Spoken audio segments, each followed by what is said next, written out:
Le premier pas qu'on pose à Saint-Malo est vraiment, vraiment impressionnant. La mer qui nous entoure, les phares, les pierres.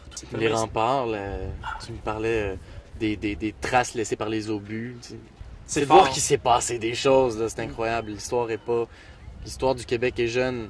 Il y a une partie du numéro qui se fait conjointement, qu'on a monté pas mal en improvisant.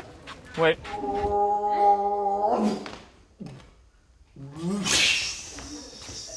Le point fort, je crois, du numéro ou du spectacle pour moi, c'est un truc super simple. Dans un avion, le personnage reçoit une barquette de bouffe et il s'installe et il goûte les aliments, puis finalement, il trouve ça abominable ce qu'on lui sert.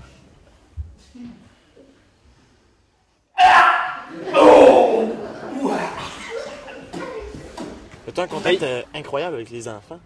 Oui, il y a eu beaucoup d'enfants aujourd'hui, très contents. Puis c'est ça qui est plaisant d'avoir leur écoute, leur sourire, leur rire parfois, parce que c'est ce qui fait aussi s'exclamer par la suite les adultes. Et ça me fait du bien.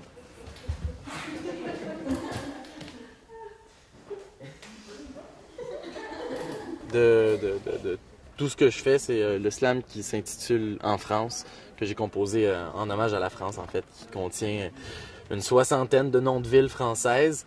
Et donc là, je capte leur attention, puis je sais que bon, ils vont chercher les villes, puis c'est comme un travail d'équipe entre le public et moi. Et même si Rennes n'est plus beau que Limoges, de vous avoir devant moi, je disjoncte un peu. De devoir Montreuil, un talent dont je ne connais rien. Or, je blois du vin un peu plus sevrant, sans les maux de tête de la grasse matinée et les bourgognements dans mes oreilles.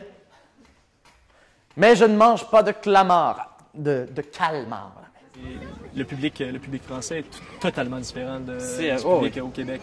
C'est une écoute différente. Ils sont assis d'une façon différente. Ouais.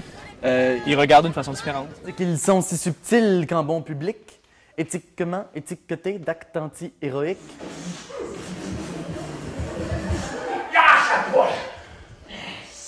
Je crois que les gens ont bien apprécié. Les gens viennent nous voir à la fin. Hein, puis ils discutent et commentent de façon... tu sais, c'est constructif. C'est ça. Puis c'est de la belle critique, c'est enrichissant.